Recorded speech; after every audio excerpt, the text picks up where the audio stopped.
Okay guys, third time's the charm hopefully. Hopefully Shelby doesn't interrupt me again. I decided to do a summary and analysis on the book The Watsons Go to Birmingham, 1963 by Christopher Paul Curtis. It takes place initially in Flint, Michigan in 1963 as the title suggests, and it's from the perspective of the family, the Watsons, and in town they're called the Weird Watsons because of all the antics they get up to. So out of the family,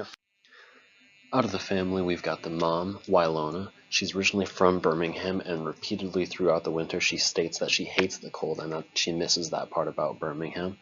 And we've got her husband, Daniel. He's originally from Flint. He's a nice, caring, loving guy. A lot of people like him, think he's a great guy. He's the dad. And then they have three kids together, Byron, Kenny, and Joetta. Byron is a trickster. He gets into trouble. He's funny, but he can also be a bully. And because of that, he gets into trouble. And he has kind of a reputation at the elementary school that they go to. He's called the King of Clark Elementary. He was held back a grade, so he should be in 6th grade, but he's still at the elementary school. And then we've got Kenny, who the book is in his perspective. He's the middle child. He's smart, he's kind, he's scholarly, and he's kind of bookish. He is also kind of a teacher's pet. Byron's reputation stops him from getting bullied and picked on for the most part, but since he is a teacher's pet, he gets picked on for that. And lastly, we've got Joetta. She's the youngest. She likes to be called Joey. She's really innocent and sweet, and she's also the most sensitive out of the bunch. Joey's are in kindergarten, Kenny's in 4th grade, and Byron is in 6th grade, like I said. And we learn from Kenny that as the school year goes on, Byron gets into a lot of trouble, and he does a lot throughout the year that really puts stress on the family. And the last straw is when he chemically straightens his hair, and that really bothers them. That's the last straw. His dad actually shaves him bald after that, and they decide that they're going to go down to Birmingham for the summer. Everyone's going to learn a lesson or two. It's going to be a totally different atmosphere than it is in Flint. So, in order for the family to get down to Birmingham, they have to soup up an old car of theirs. They put a record player in it. It's a great deal.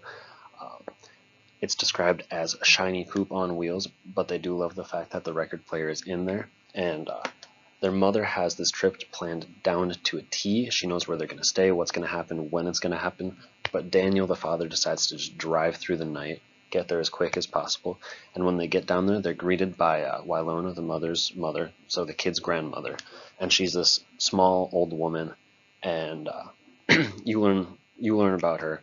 And they finally settle into Birmingham, where everyone comments that it's hot, and it seems to take away all the bad energy from Byron. He minds his P's and Q's now. The church is actually bombed, and it killed 4 children. And one of Kenny sees this on the news, or hears it on the radio, and it shocks the family. They're so worried because this is the church that Joey went to. They're so worried that their daughter is dead, bombed in an attack on the church. So they decide to drive down to the church. Hopefully they can find her. And once they get there, they can't. No one can find her. No one knows what happened. They return home, and she's there at Grandma's house. She survived because she says that before everything went off, she saw Kenny outside the church laughing and beckoning her away from the church. So that's where she went right before it happened. When she tells Kenny this, he has no idea what she's talking about because he was not there. After that, the family decides to go back to Flint, where the atmosphere is safer and where they can not have to worry about being killed every day. And even after they get back to Flint, Kenny is traumatized by this because he's seen dead bodies. He thought that his sister was dead. And this really affects him in the long run. It changes his perspective, and you learn that he's going to be a changed man because of this. And now we move on to the analysis portion of this project. So, the main setting is in Birmingham in 1963, which, as we all know, is a bad time to be black, and a bad place to be black. There's racism, there are death threats, people are dying and being arrested and everything every day on the streets. It's not a good place to be. So going there really, really changes the family as a whole. Our main characters, Kenny and Byron, we find out that they're more of dynamic characters than static, because while they may have the same antics and do the same things all throughout the book, what happens at the end with the bombing drastically changes them. They're a lot more reflective, and they're a lot more in the zone. they take things more seriously than they used to, and who wouldn't at that age? The tone of this book is it's more reflective and at times humorous, and at times it can be very dark when you think that Joey has died in a bombing. Overall, though, it's reflective and humorous, and the plot diagram starts with your exposition, the introduction of the Weird Watsons. It's great starting out, and your rising action is actually the last straw, right before they move to Birmingham for the summer. It's when Byron straightens his hair and his dad's just not having it, shaves him bald, and that's what causes them to go to Birmingham and starts all of this. The climax of our story is when the church gets bombed and everyone thinks that Joey is dead and they have to go search for her. Luckily she's not. It's okay. She had a guardian angel looking out for her.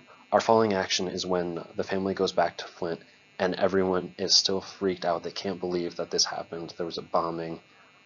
They could have died. It could have been terrible. So they move back to Flint, and I wouldn't go back to Birmingham either.